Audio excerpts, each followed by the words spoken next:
Avery, whose show is this?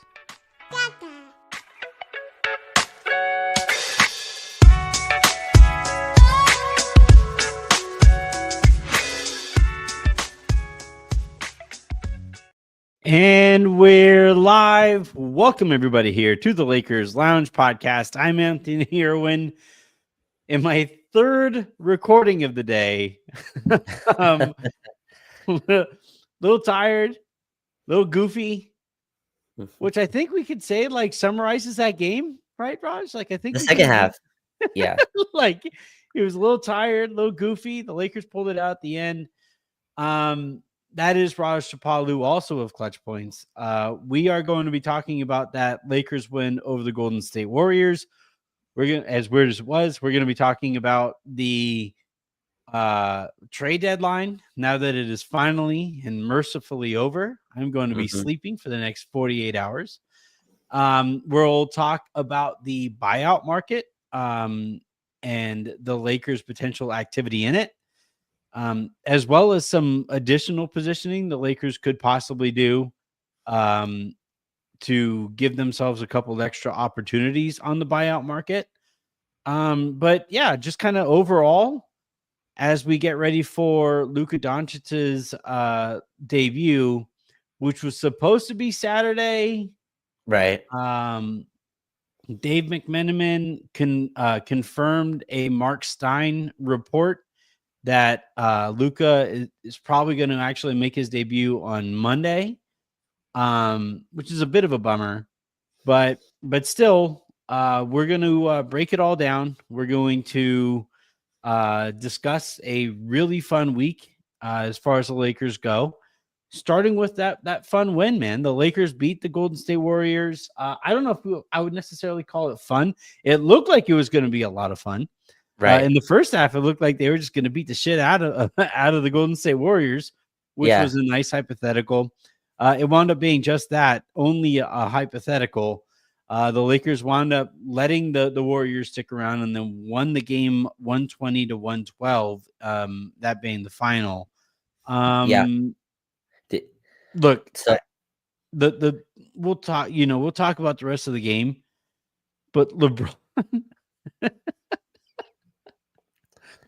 LeBron is the first player since Michael Jordan to score 40 points at 40 years of age or older.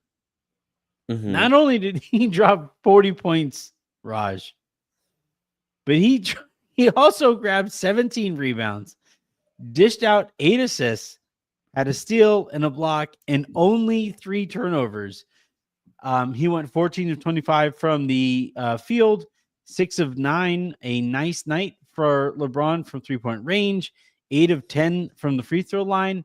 That is about as good a basketball game as you will see anybody play at all, like bar none, whatever age, prime, past their prime, before their prime, shocking everybody. That's about as good a basketball game as you can see anybody play. And he will be the second best player on the Lakers team once Luka comes back. That was the thing that crossed my mind. LeBron dropped, you mentioned the line, over 40 points, 17 rebounds. And he has a teammate that like doesn't average 40, but averages around 30, 12, and 10 as well. It's just insane. But no, LeBron was dominant. He had, I think, like 25 at the half. He had the threes that Anthony got more disrespectful as they went on. It was the strangest thing. The first 3 was like, all right, a transition 3 from LeBron. Then he stepped back a little bit, hit that one.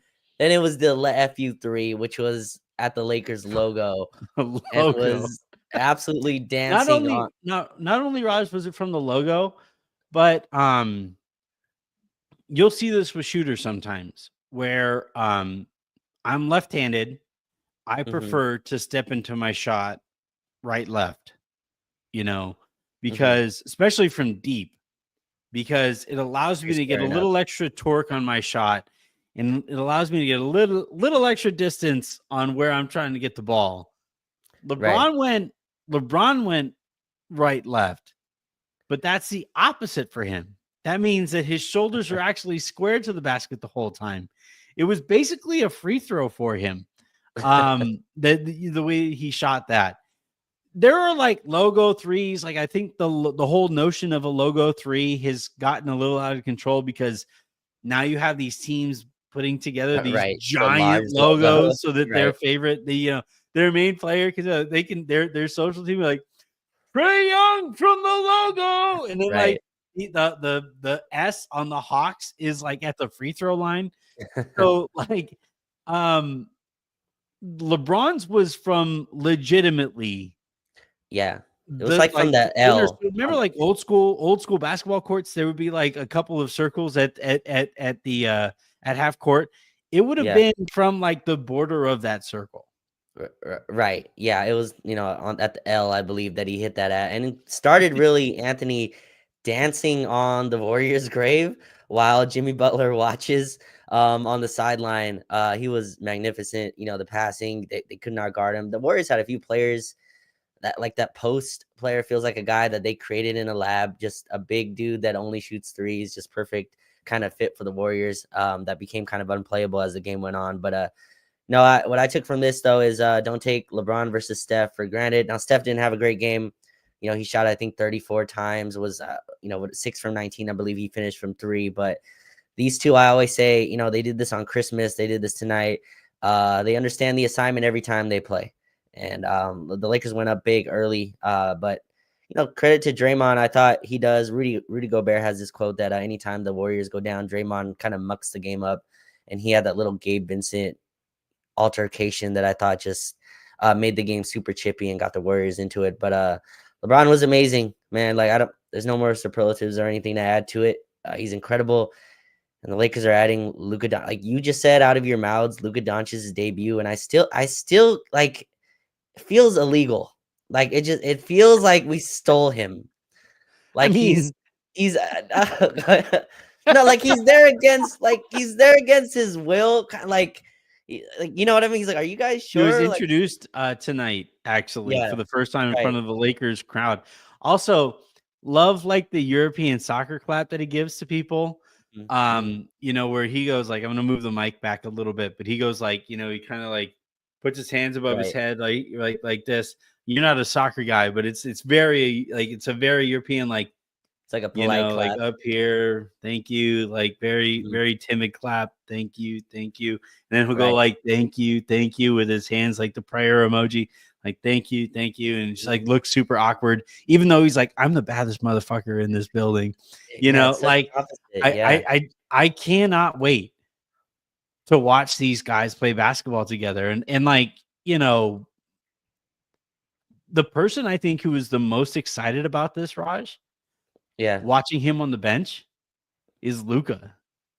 Like Oh, he is just every single play because he doesn't seem like the kind of guy who would like bullshit us, sure. and knowing that the cameras on him and knowing all of this stuff. Like Mhm. if he didn't feel good about this, I don't think he has the poker face to be like, this is Sure. fine, this is great. But no, actually, he's sitting there like on the bench.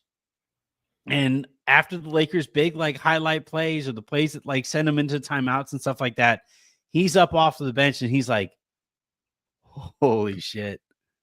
Right. Especially the plays that LeBron makes. He's like, "Oh my god, can you Yeah. believe what we're about to do?" Like it's just wild. It is insane to think that LeBron James. Well, one, it's crazy that LeBron James at 40 could drop a 42, 17, and 8 kind of game on Yeah. high efficiency. But then it's even crazier that it's like, yeah, LeBron can drop that on a game that Luka doesn't play in and may never actually have to do that again. He can. He can if the Lakers really, really need him to. But Right. he may never actually have to because in games that Luka is there, Luka gets to hold up that kind of a burden. Right. He has a guy that can drop it right next to him, right? Or is not going to be, looking for him to have the ball. Watching Luka smile on the bench, and you're getting a lot of people, psychoanalyzing his emotions and trying to take from it. I put him, Anthony, in the uh, group of people who hate losing more than they even like winning. Like he's kind of one of those psycho, competitive dudes. And you could tell on the bench he was kind of rubbing his hands in the Birdman kind of meme, kind of going, you guys have no idea what I'm gonna do to you. But I love like you explain how he was being all polite, and I always learned it as the golf clap. That's kind of how I heard about it. But I guess it's also the soccer clap, I guess. But that is so opposite from what he is on the court, because on the court he doesn't hide a single amount of you. Such a bad MFer on the court. He's not just about like he's a guy that if you listen to people talk about him and Screamed close at to Rudy Gobert. yeah, he holds grudges. Like he has a huge grudge. Of Minnesota, he's just like fuck all of you. Like he's just like screaming at everybody about what he can do to them. Yeah. Man, that's just unbelievable.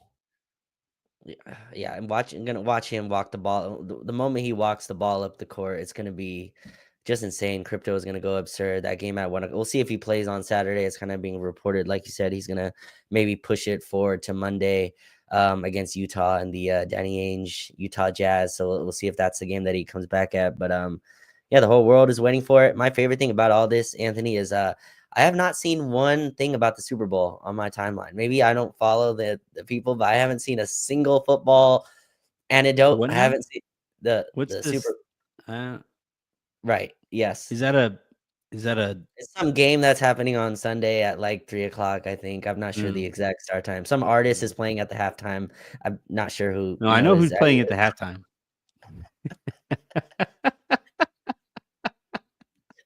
I definitely know that part.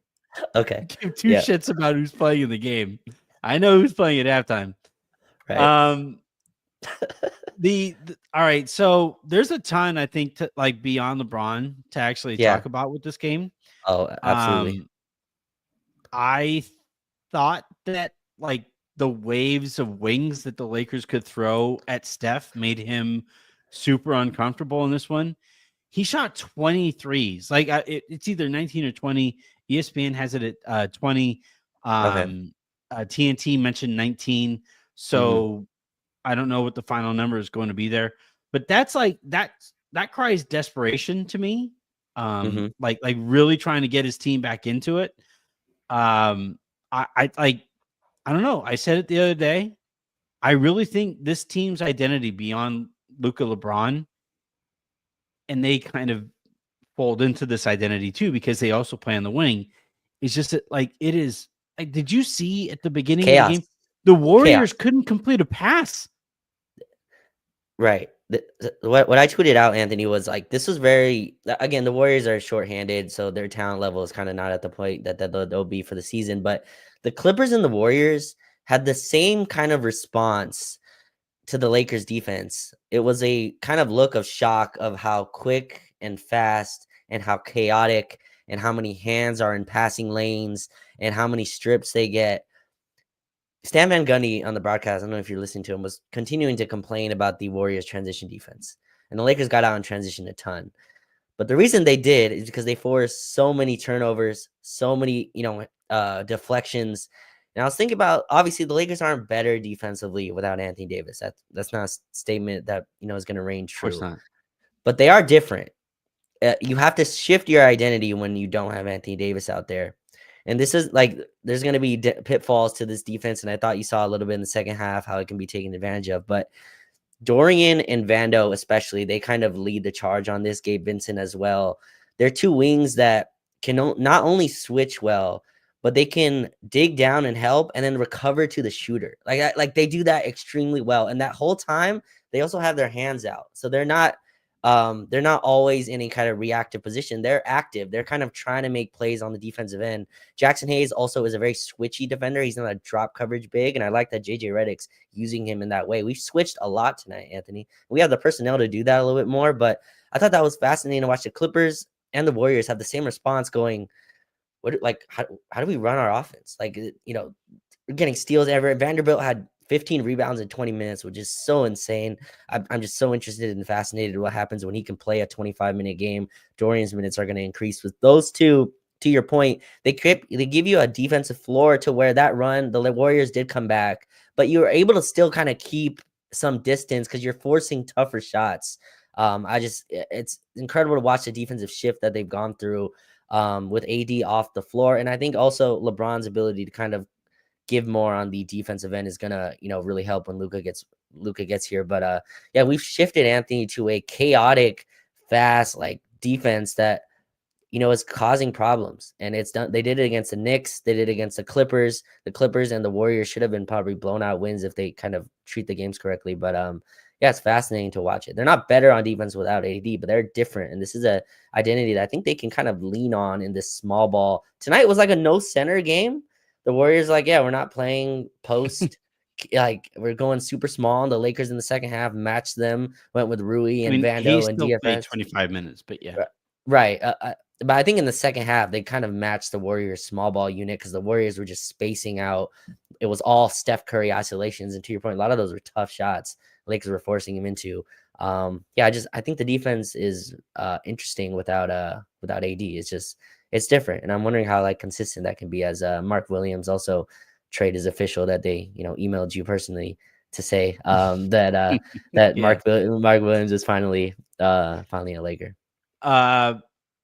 I thought the Warriors did something really interesting on defense here in the second half, where they just put Buddy on LeBron and gave up the switch. Like the Lakers didn't have to run anything to get to Buddy guarding LeBron down the stretch of the game. Now, Buddy will probably be Jimmy Butler. When Sure. when these games matter a little bit more. So I don't think it'll be an apples to apples kind of a thing. But what that basically told me was like, we know what you're trying to get to. Like maybe if we show it to you early enough, we can actually kind of throw you out of your rhythm offensively. But it's like the reason I bring this up is because eventually it's going to be Luka and LeBron, and the Lakers are going to have to figure out a way to like not matchup hunt and stay in a rhythm when teams just basically give them, because they're going to have to, a Get bad baited matchup. into it. Yeah. Like teams are going to, like, we saw this actually with like AD pretty often, where like smart teams would give AD the kind of matchup that you would want to just ISO him on. And the Lakers would sometimes have some trouble with that. The Lakers are going to have to find a way to maintain rhythm, because inherently this isn't going to be something that that other opposing teams are going to do per se. But the Lakers inherently, between LeBron, between Luka, between Austin, there's going to be a mismatch there between those three guys. Somewhere, and the Lakers are like, can effectively just go straight to that kind of a matchup. Yeah. What the Lakers are going to have to be able to do is like utilize or find some kind of motion elsewhere in on the court, so that it's not just throw the ball to whoever has the matchup and let them go to work. Right. Yeah. And I thought tonight Austin's kind of struggling, as a shooter, kind of made that a little bit more complicated, where he was really the one that was, getting a lot of really advantageous switches against the big men. They weren't really leaving those guys on LeBron. LeBron got the Buddy Hield matchup. I was kind of laughing internally when you said, Jimmy Butler will be on LeBron. Are you sure? Is that not on? Is he not on Luka Doncic? But yeah, and again, tonight is no, but that's the thing. Like, yeah, they can't hide everybody. Right. Exactly. Yeah. It'll be Steph is going to be guarding one of those three guys, whether it's Austin, whether it's LeBron, whether it's Luka. Yeah. It'll be really easy if LeBron wants to get, because that's what LeBron does every close game against the Warriors, is he eventually starts hunting Steph. He like finds Steph on the court, and he's like, you, who he is guarding, come set the screen. Yeah. Steph, you got to guard me out here in space now. Right. Yeah. And look, and usually what the Warriors do is kind of blitz that. They don't want Steph on LeBron in tight situations when when it matters. I thought they did that again tonight. They blitzed a lot. They like sent two on our screen coverages. And Jackson Hayes, this is the difference to me. I'm gonna bring Mark Williams into this, because this is the difference to me between Jackson Hayes and Mark Williams. Mark Williams will get into that like short roll space and eat like absolutely destroy. Yeah. Catches that Jackson Hayes just can't get to. He can physically get to, but like he can't actually catch because his hands aren't as good. Jackson Hayes, by the way, played pretty well. I thought he had a really good, solid game in the minutes he played. But yeah, like matchup hunting is kind of also what Luka does. It's just you can't do it against like his numbers against switches is just stupid. Like teams don't even do that against him. You can't just allow it. I remember in the playoffs against the Clippers, they did your kind of your strategy, Anthony. They just said, "All right, you want Patrick Beverly? We're just putting Patrick Beverly on Luka Doncic." This is like 22-year-old Luka Doncic, by the way. And they're like, they had Paul George and Kawhi Leonard. Yes, they had Paul George and Kawhi Leonard, and Luka just kept calling Patrick Beverly's man over. So he just kept getting the switch. And eventually they're like, all right, we're going to throw Patrick Beverly on Luka Doncic. And my God, Luka did some things that are illegal in like 50 states to Patrick Beverly, and he just became unplayable in that series. So yeah, Luka's ability to hit a step back three, it just that just breaks you, and it just creates a margin that's tough to get. But I'm with you. Patrick Beverly got into reporting and podcasting because of those series. Right. He was I don't want to deal with this anymore. Right. He was sent to Minnesota after that. It was just get out of our city. Which I think he went to Utah and then us after that. But those three, like LeBron, Luka, and Austin, are gonna have to find ways to kind of where all three are involved together, right? I think that was a frustrating part of watching the Lakers the last few years is LeBron and AD wouldn't run a ton of stuff together because teams would switch it, to your point, and it would kind of break any screening action, right? Because if you switch it, you kind of negate what the screen is doing, purpose of the screen. So I'm interested to see how they kind of work together on that. I don't think you can switch the defender you have on Austin to on Luka, and like same for LeBron. It just breaks you in a way. I think they're gonna figure it out, but we'll see. I'm excited to see what JJ does with it. And Lakers have won 8 of 9, absolutely rolling. Charles Barkley continues to rave that we're not a contender. Just awful TV. Doesn't promote the sport. I just don't understand it. But yeah, Lakers are rolling. All right. We've talked about LeBron and Steph or whatever, and you mentioned Charles Barkley, and I don't want to spend too much time on this. We'll move on very quickly. But we aren't going to have nights like this forever. Right. The sport isn't going to have nights like this forever. On like a random Thursday night where the entire league is reeling from whatever news here and that or whatever. You know what the league did intentionally, knowing that it was going to be reeling from whatever news might drop over the course of the trade deadline? It was like, you know what? We'll lean on the one matchup that we know produces every freaking time that they play against each other.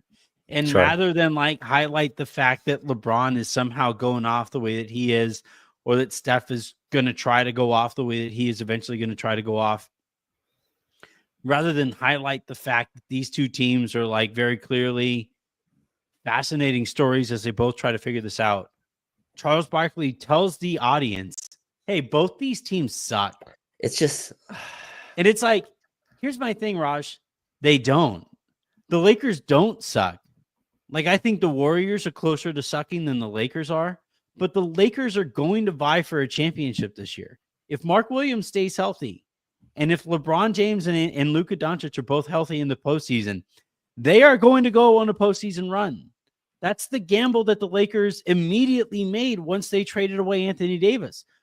I've been telling everybody for years that they didn't necessarily believe in Anthony Davis and LeBron James. And what happened as soon as they swapped out Anthony Davis for Luka? Boom.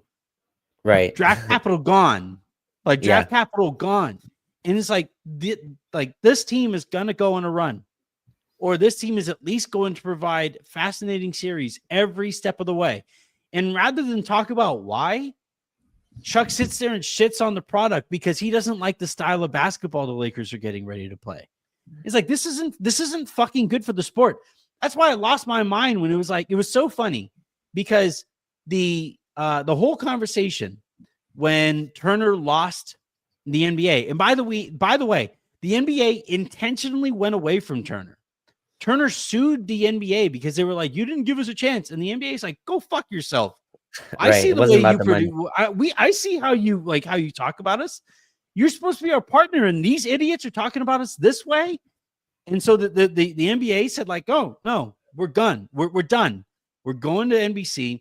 We're going to Amazon. We're going to ESPN. And then because ESPN can't produce a good NBA show on themselves by themselves, frustrating, because they put all of their eggs in the Stephen A. Smith basket, they were like, oh, please, Charles, please come help save us. And it's like, shit. But it was so funny how all of that played out, because initially when it looked like TNT was going to lose the sport, everybody, Twitter was so full of these eulogies of, oh man, it's going to be so sad to see this show gone. Oh man, and the sport's going to really miss this show. Oh gosh, sure sucks. We're going to miss this show. And then when reports surfaced that ESPN was actually going to bring those guys back, I didn't see a single account that I followed like, oh hell yeah, great, Chuck's back. No, it was all performative in the first place. Everybody knows that these guys aren't good for the sport, and now we're trotting these old bastards out again because ESPN can't produce a good show for themselves. It's just such a bummer. And what really sucks is that ESPN actually has great talent. I don't know if people watched the Deadline show today, but you had Windhorst, you had Perkins. I'm not really as big a fan of, but it was devoid of Stephen A. Smith. He's like apparently vying for politics. You know what? I will live in a worse world if it means I don't have to listen to this guy talk about basketball.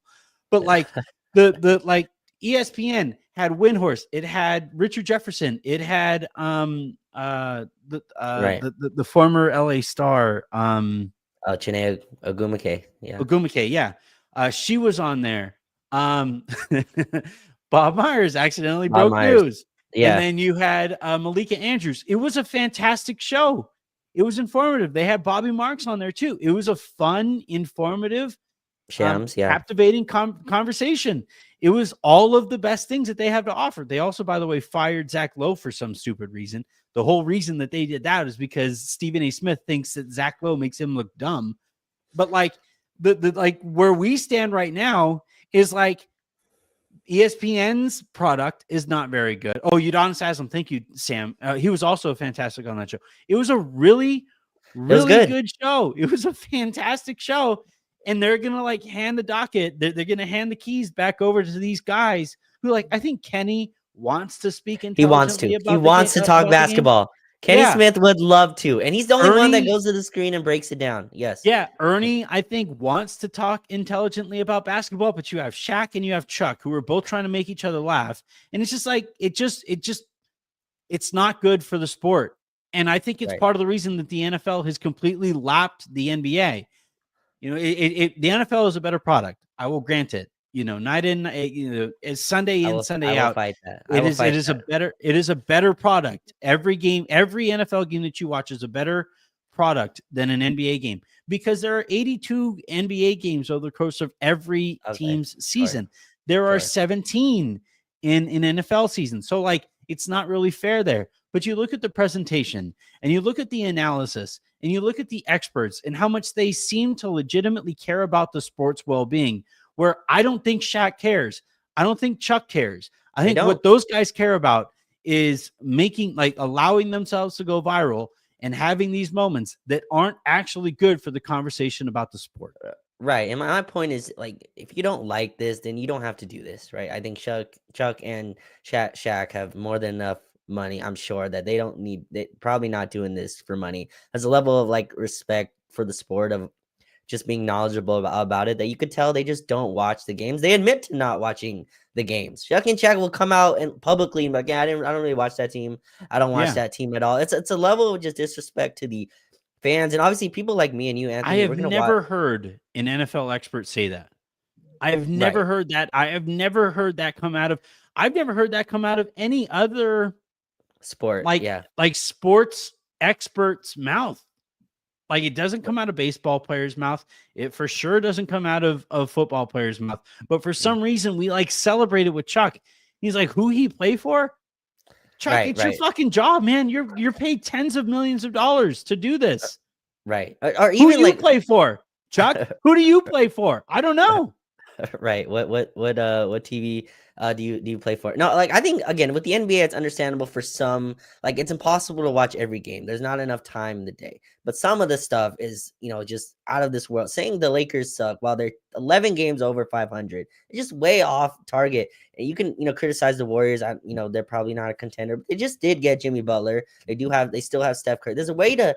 I guess Anthony, my point with this is a way to sell the sport, right? Without also not being like disingenuous about it. You don't have to always prop it up. It doesn't have to be fake. No, it doesn't have But to be up. right, but there's a level of like promoting the sport versus just antagonizing and attacking it for your own well-being or to be right or to attack Laker fans or like whatever the agenda is for him. And I just love you mentioned Zach Lowe posted a 15-minute breakdown video, did like millions of views, and there's obviously a place and just want for that type of content. There's a market for that type of content. I'm just shocked that he's not, and disappointed that, I don't wake up in the morning and have a Zach Lowe. That's usually the first breaking news show that I like go to when this type of big news happens, which is really disappointing. But yeah, ESPN I think was good. Like they have a good show. There's still ways to improve it, but they don't attack the sport. I do think them and the NBA, Anthony, my biggest gripe, this is what I'll finish with.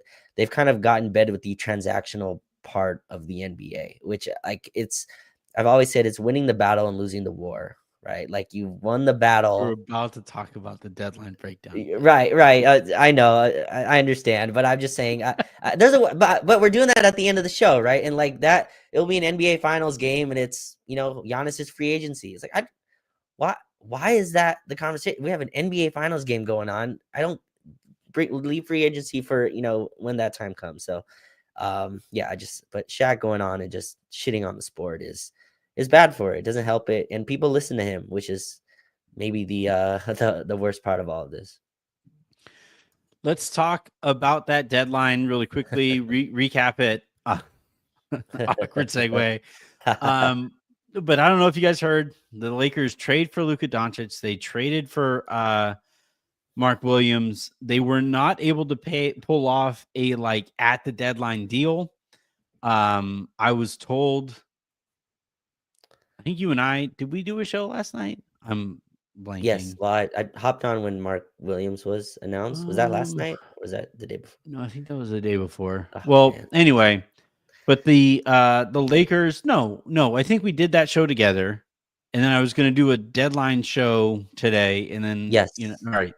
So, yeah, that was last night. Yeah, it was last night. I'm telling you, I've spent more time on the air than off. Yeah, you made me second guess.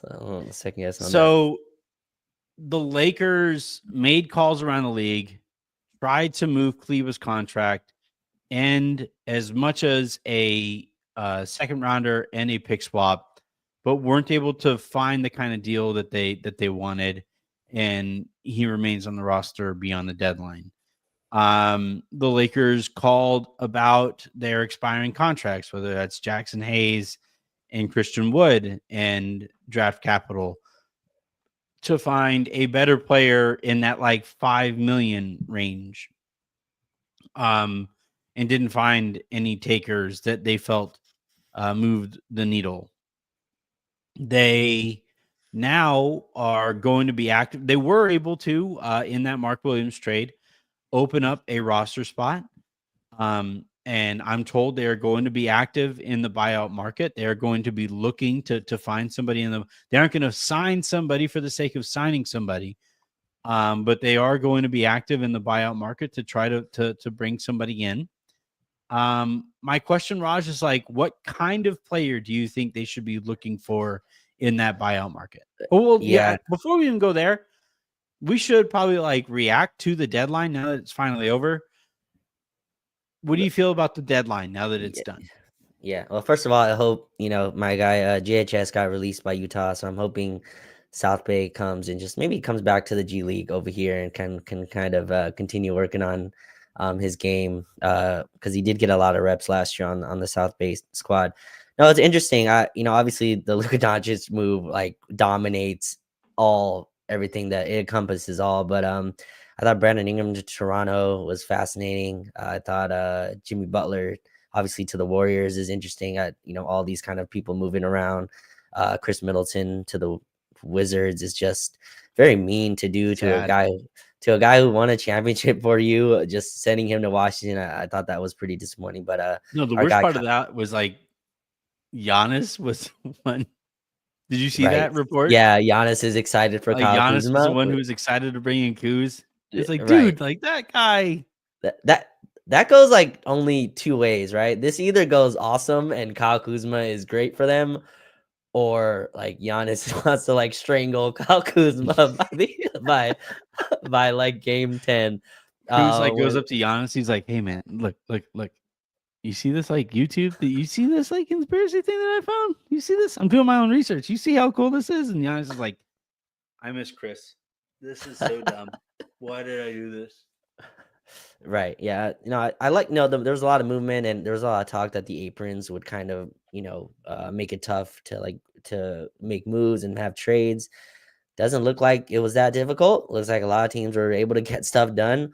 The only thing that was the most interesting was somehow Matt Ishbia made the worst trade and did not make a move at all, which just ruined his own locker room. Try to get Bradley Beal out of there, and now try to trade Kevin Durant, which is kind of just destroyed his team from within. But no, it's cool to kind of see the players move and all the movement. It's just Anthony. After we got Luka Doncic,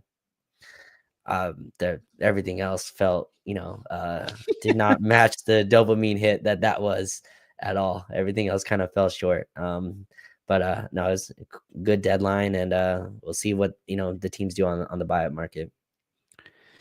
Yeah, I think overall, I think it's the best deadline any team has ever had in the history of the NBA. Right. Like I'm not kidding. Like you can go through it. I went through like the vast majority of superstars who have switched teams over the course of NBA history did so in the offseason. This is the first time a player like Luka moves in the middle of a season. And the Lakers did that and then added a center. Now, look, I said this at the time with Williams. I do think he's more of a gamble than he is a solid addition. But you can kind of sort of make gambles when you fortify the Luka thing, when you Right. handle that part of it, you're like, all right, we'll see what comes of this. Right. But I do think in the summer the Lakers are going to have to follow that up by investing in the organization and the team doctors and training staff and all that stuff. But that's stuff that you can address then. For right now, I think it is worlds better a deadline than we ever could have possibly imagined. Right. No, I'm with you. And it was funny. Mark Stein, after the Mark Williams trade, Anthony tweeted out. Mark Stein, great. Obviously, has the Stein line, which is a great thing to go read. Tweeted out after the Mark Williams trade. I think the Lakers won the deadline. I'm like, no. They wrap this up on Saturday. This is just Rob Pelinka running the score up. Mark well, it's a heat check. I think it's more of a heat check than running the score up. Okay. I mean, yeah, I guess so. But I mean, the game was it's over. Like you get Luka Doncic at this point. That they already won the deadline. But I'm with you. I can't think of another. The only one I know is Kevin Durant did get traded mid-season to Phoenix, but obviously he was already older. But I mean, that Kevin Durant went for two firsts and 3 swaps, and Cam Johnson and Mikal Bridges, all that went to Brooklyn for KD. That was the last superstar I think that went in like a mid-season trade. I cannot think of another one. This trade was so much better than that. And more shocking, right? Phoenix was linked to Kevin Durant for a while before that deal, eventually got agreed to. This was out of the blue where everybody was shocked and thought Shams was hacked, and he even had to kind of confirm that he was hacked. Again, they show Luka in Laker gear, Anthony, and I'm like, are we sure? Like, they're not gonna take this away? Like, they're not gonna on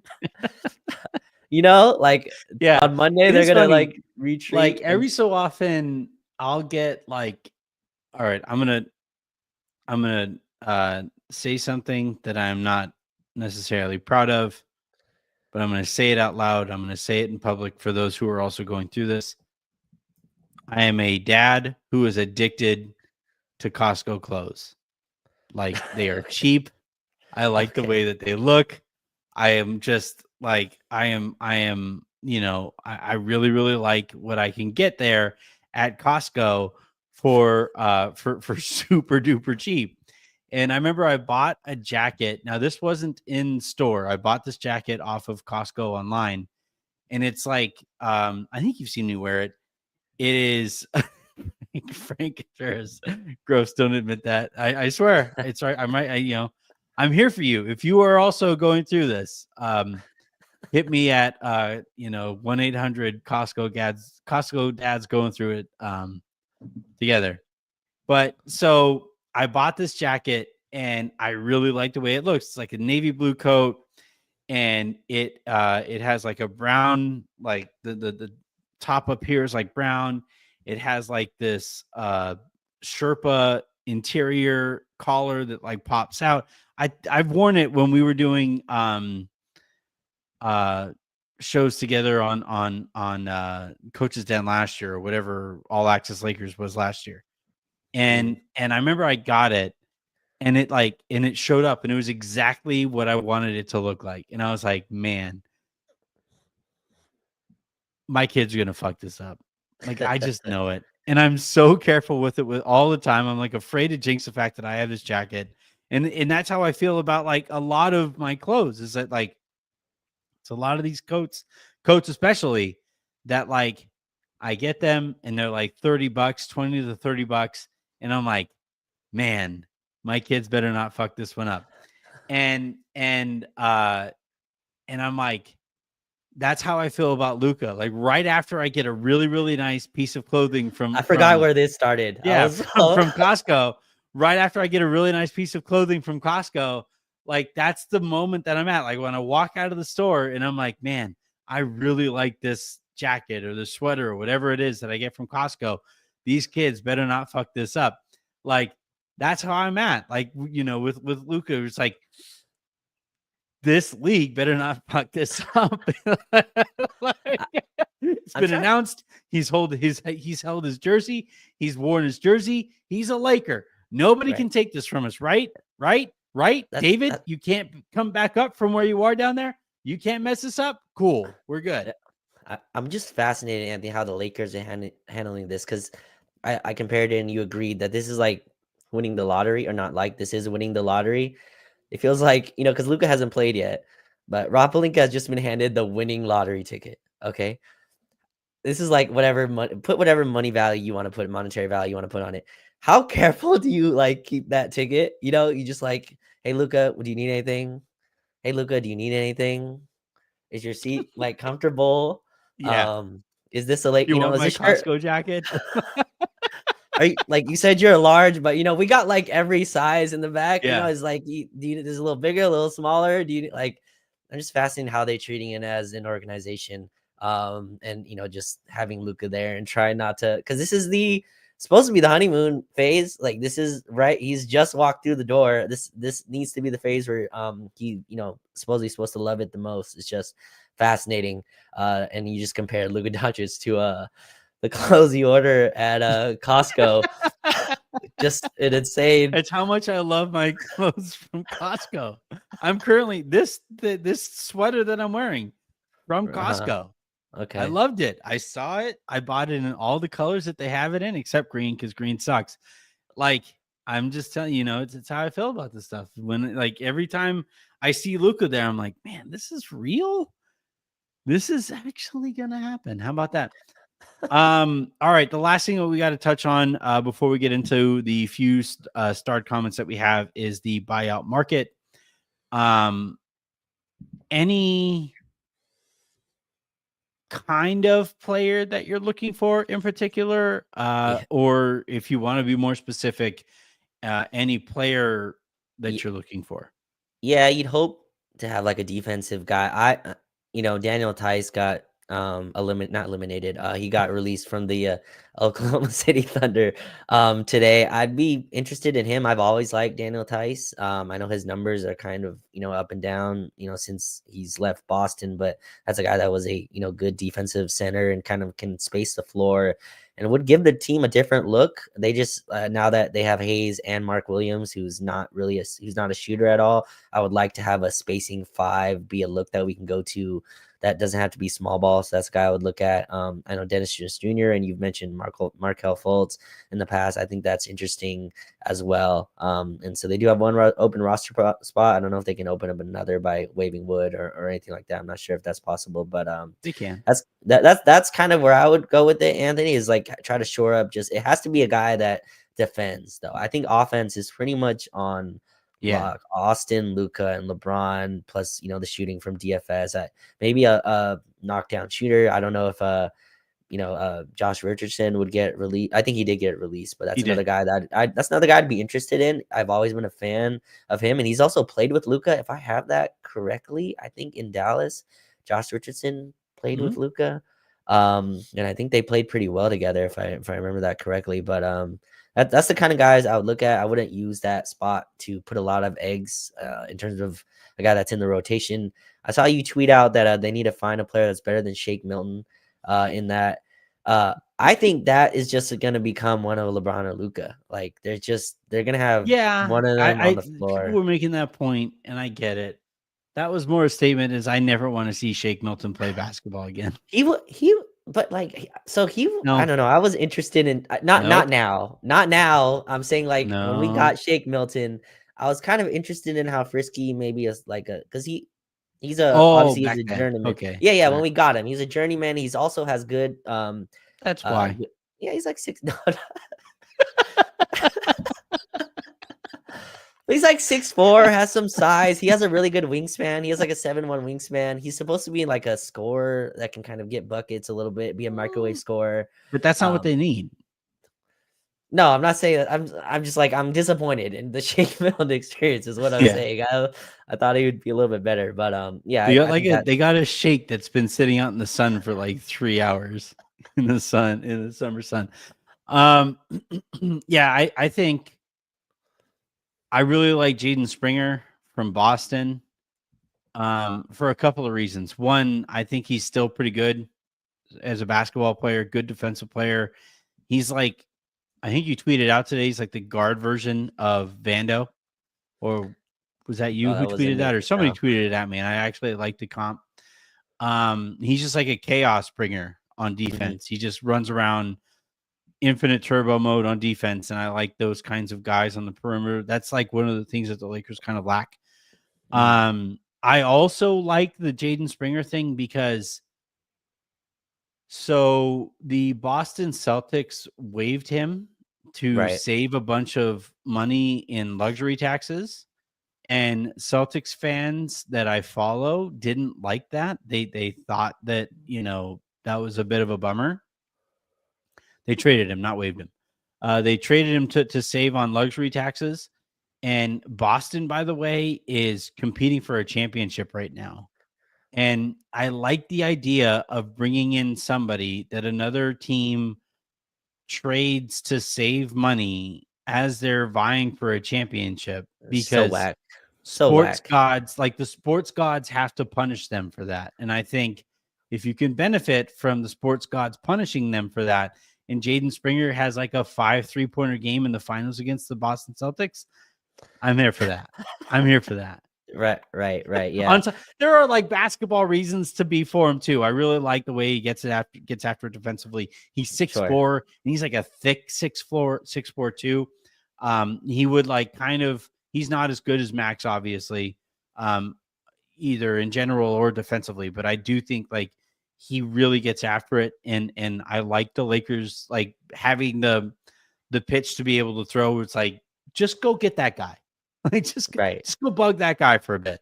I like that. You mentioned Josh Richardson.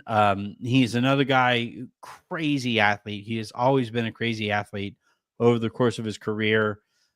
He is smaller than Vando, bigger than Gabe, and I think does offer that in between as a defender.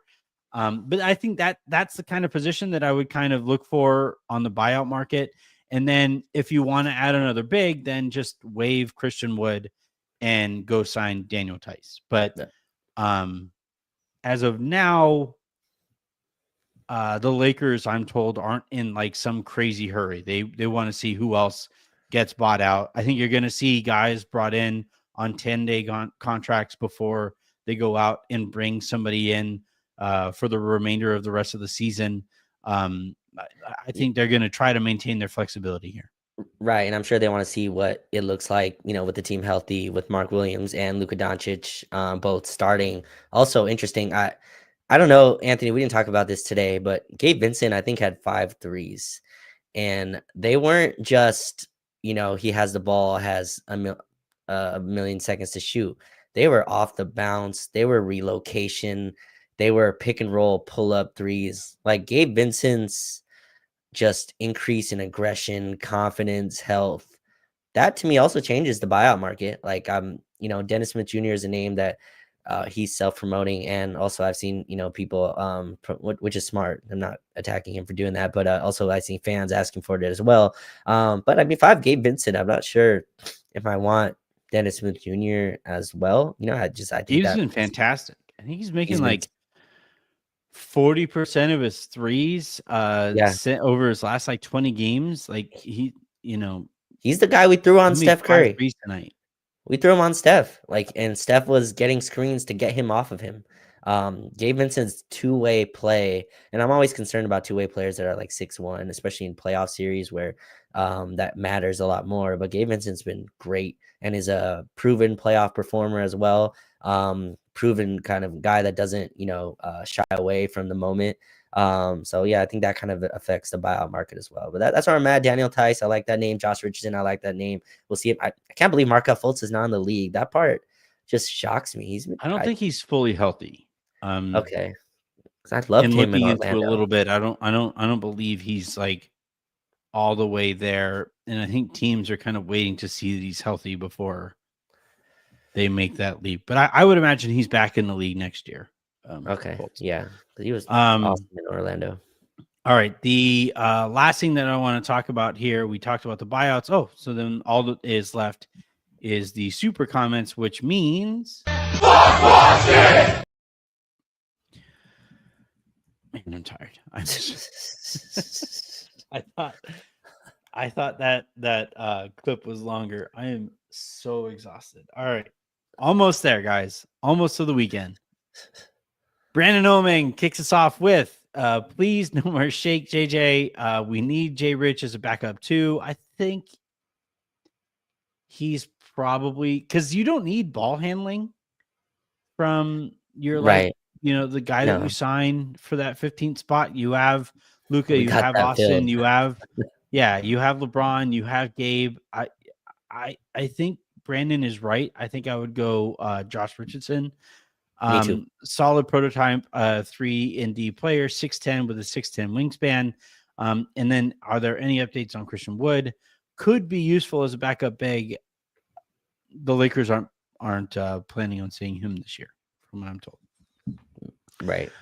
JK Productions says Williams feels like a glorified Mo Bamba to me. Yeah. No, very much not. He is Mo Bamba, very talented, zero motor whatsoever, like negative motor. Like when he starts walking, he needs somebody to like give him a shove. That's how little motor Mo Bamba has.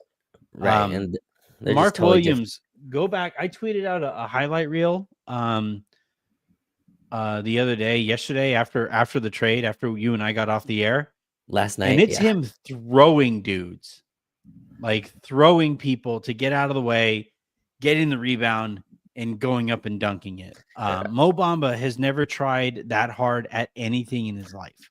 Right. And Mo Bamba did have a better stint, I think, with the Clippers, but he was just sent off from there, I think, till Milwaukee. I think he got sent to, I think he was part of that.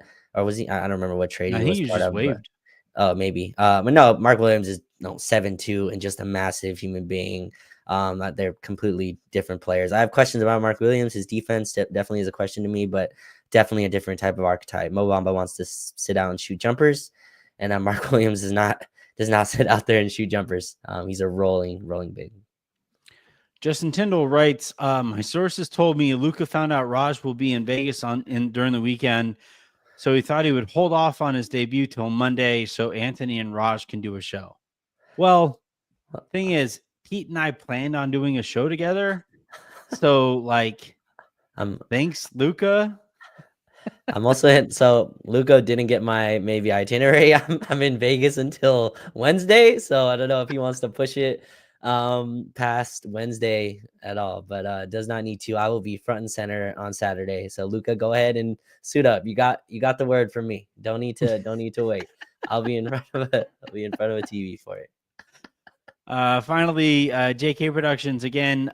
Wish DNVR would lose. I don't want to play that. DNVR is an entire company. Right. I was like Adam helped found. They're some of my favorite people in the industry. I do not want them to lose. But I would prefer that the Nuggets lose before the Lakers have to play them in the postseason. It's just not a matchup I want to mess with Mark Williams as our starting center. Right. I'm not saying I'm asking for the matchup, but I think there's a world where we fit a little better against them this time around. We have more answers to their questions. You're muted. Oh no, I was telling Alexa to add salt to our water softener thing. I was listening. I just had. Oh, okay. I saw you talking in the mic. All right. So the reason is on this side of the wall over here is our water softener, and it is currently filtering our water that runs throughout the house or whatever. Okay. And I think I need to refill you need to put salt pellets in it. Somebody in the chat, tell me you guys have this. You don't live in a house, but this is a thing that you need. But yeah, well, yeah, a water softener. Yeah, water softener. Oh, okay. Is that a all right? I need people to tell me. This is a real thing. Seems like the most first world thing I've ever heard in my life. I've never heard. It's all right. If you ever come out and visit, I will show you my water softener. Okay. Tell you what, after we're done here, I will take a picture and show you what my water softener looks like, because it does make it I live out here in Austin, and there's a ton of there was, when we were building our house, there was a ton of construction around us.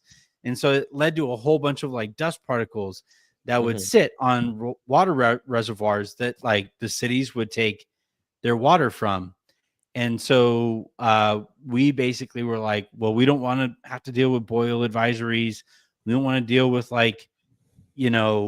bad water for our kids and stuff like that. So what would we pay? $7,000.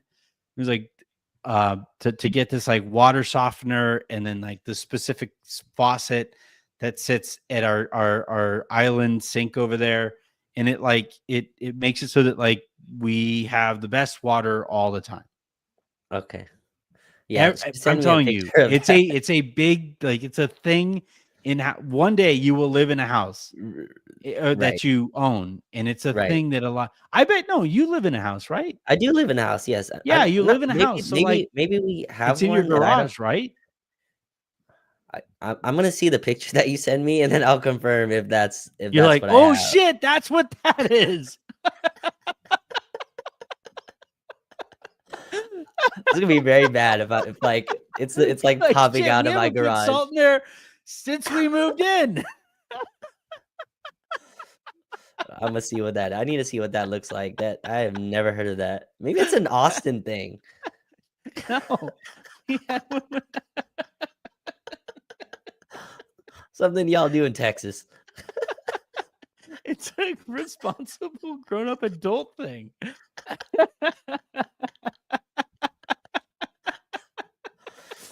Oh man.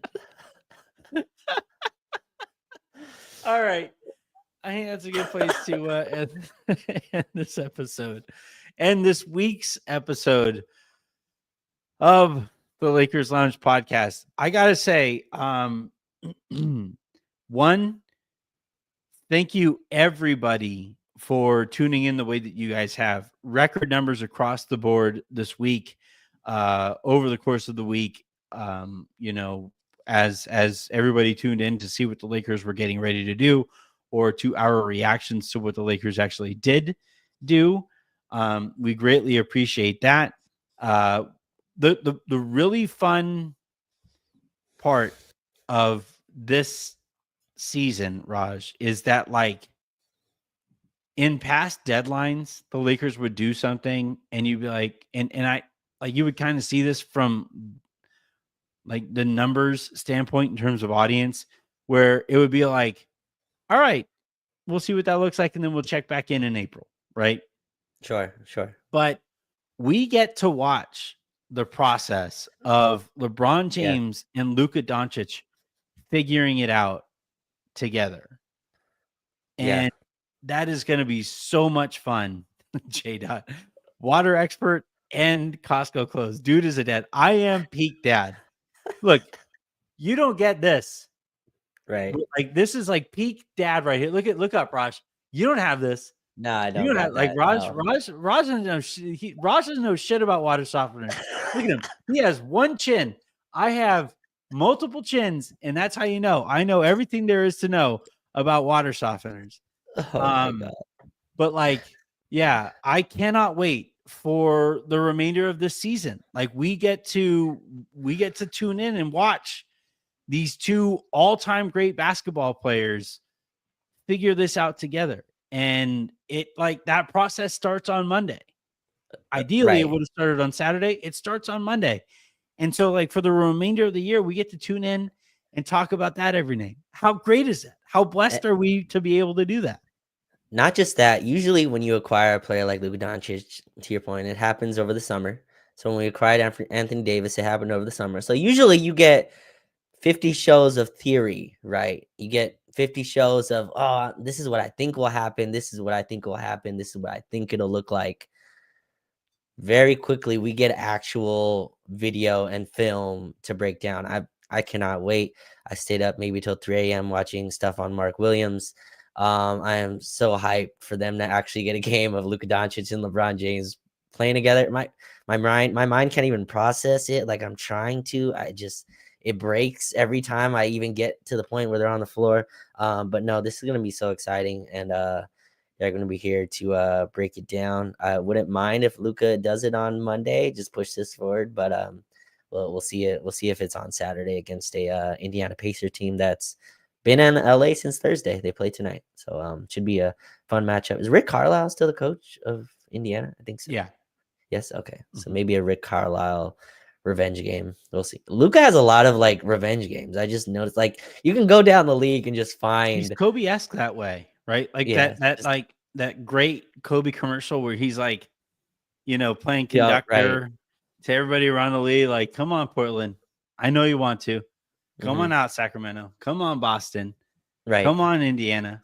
Come on out, Philadelphia. Let me hear it, New Jersey. Like it's people are gonna love Luka. Like LA Lakers fans who love Kobe are gonna love Luka, especially if he gets in shape. All right. That is gonna be do it. That is gonna do it though. Like I said, for this week's episodes here of the Lounge. I talked to Pete, and instead of recording after the game on Saturday, I have a thing that I have to get to that afternoon. So Pete and I will get together Saturday, like early afternoon or morning LA time. And we will break down what we think we're going to see from Luka. And then I will be here. Maybe I'll talk to Harrison. Harrison technically did a show already. Maybe I'll talk to Harrison about doing Monday post game so that we could break that game down together and see what we saw from those two guys together. But until then, and until the next time you guys hear from us, I'm Anthony Irwin, senior Lakers reporter and senior water advisor for Clutch Points. That was Ross Chapalu. Have a great rest of your weekend. Make somebody else's, and we will talk to you guys on Saturday.